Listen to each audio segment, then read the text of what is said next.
کا جو دن ہے بہت ہی خاص اور اہمیت کا حامل ہے، اور آج کے اس دن کو اگر ہم بخوبی طور پر جانیں تو یہ ایک زبردست دن ہے۔ اس دن کو ہمارے خداوند یسوع نے قربان ہو کر ہمارے لیے وہ راستہ تیار کیا جس کو ہم خود اپنی قابلیت سے تیار نہیں کر سکتے۔ اپنی قابلیت سے ہم اس راہ پر چل نہیں سکتے، اور اس خداوند یسوع نے جو بھی جس طرح بھی کیا، جو جتنے دکھ اس نے ہمارے اوپر جو ہونے تھے سہے، ان سبوں کے باوجود وہ راست باز رہا، قائم رہا، اور وہ مضبوطی کے ساتھ خداوند اپنے باپ کی مرضی پر چلتا رہا۔ وہ جانتا تھا کہ باپ کی مرضی پوری کرنی ہے، اور وہ جانتا تھا کہ یہ کفارہ بہت اہمیت کا حامل ہے۔ لیکن ہم سارے اس دکھ میں جو ہم دیکھتے ہیں کہ یسوع نے کوڑے کھائے، کانٹوں کا تاج پہنا، اپنے منہ پر تھکوایا، داڑھی نوچوائی اور ذلت سہی، ایک گناہ گار کی طرح اس پر سیاست ہوئی، حالانکہ وہ بے عیب تھا، اور وہ مار کھا رہا ہے ہمارے لیے، کوڑے کھا رہا ہے، مگر وہ اپنی زبان نہیں کھول رہا۔ وہ جو ظلم اس پر کر رہے ہیں ان کے آگے وہ بول نہیں رہا۔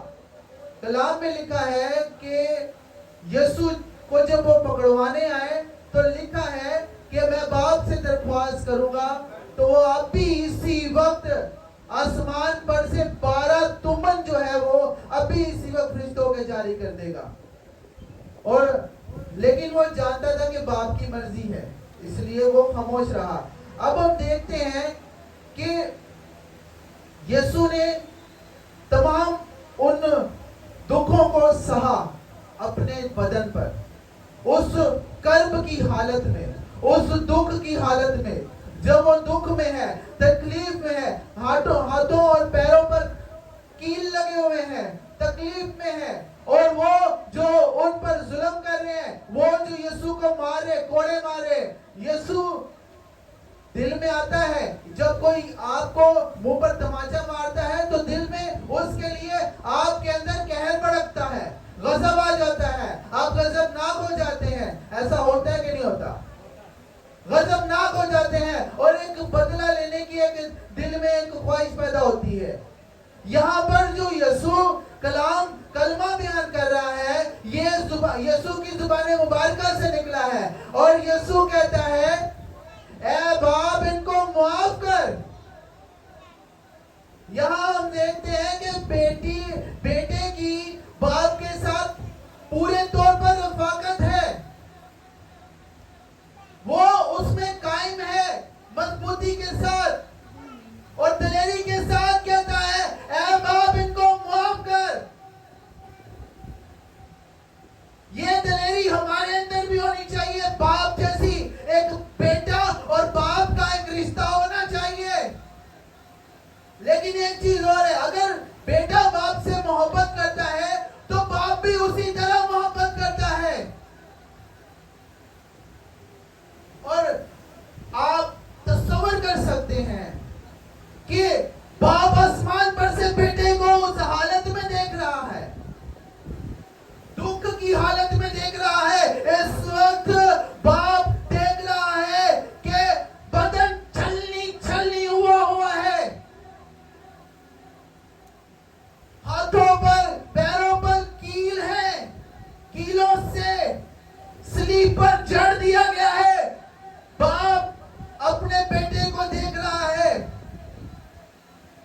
اور اگر اسی وقت باپ غضبناک ہو تو دنیا فنا ہو جائے گی، تباہ ہو جائے گی، برباد ہو جائے گی۔ لیکن اس وقت آپ سے محبت کو ظاہر کیا گیا ہے، باپ نے اپنی محبت کو آپ پر ظاہر کیا ہے، محبت دکھائی ہے۔ आपके बदन पर यीशु के बदन को लाद दिया गया है। जो कोड़े आपने खाने थे यीशु ने खाए हैं। जो अदालत आपके साथ होनी थी यीशु पर हुई है। इसी के साथ साथ अब यीशु भी जानता है कि बाप मुझसे मोहब्बत करता है। बाप मुझसे क्या करता है? और वो बाप से दरख्वास्त करता हुआ नजर आता है। वो बाप से दरख्वास्त करता हुआ नजर आता है, मिन्नत करता हुआ नजर आता है। किसके लिए? हमारे लिए। पहला कलमा ये बताता है कि यीशु ने माफ किया, ये माफी का कलमा है और सलीब पर से माफी जारी हो गई है।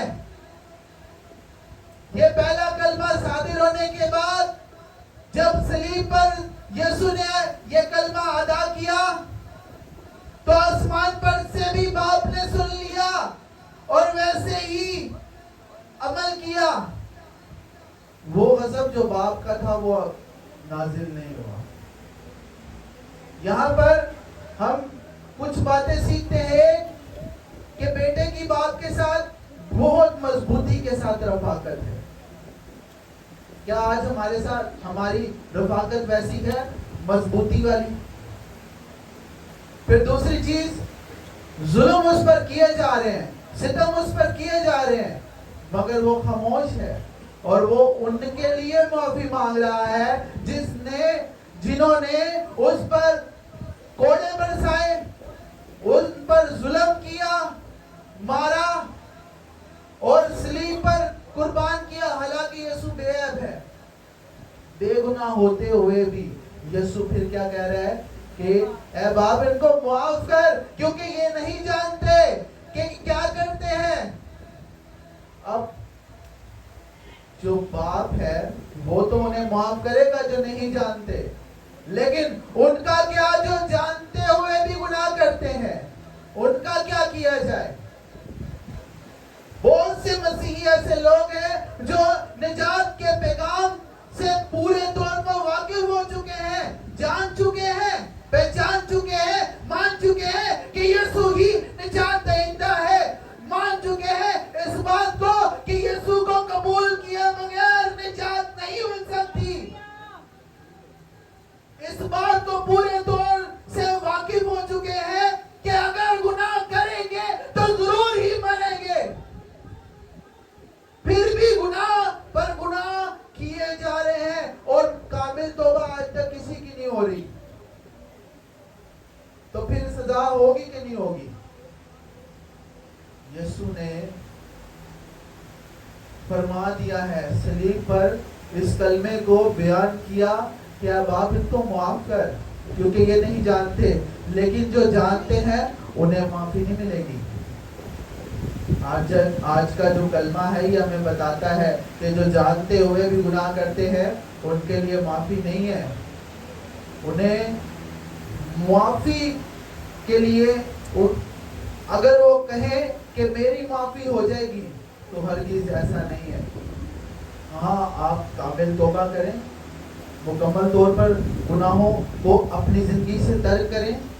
हाँ, सादिक गिरता है, बाइबल कहती है सादिक गिरता है, लेकिन खुदा उसे उठा खड़ा करता है।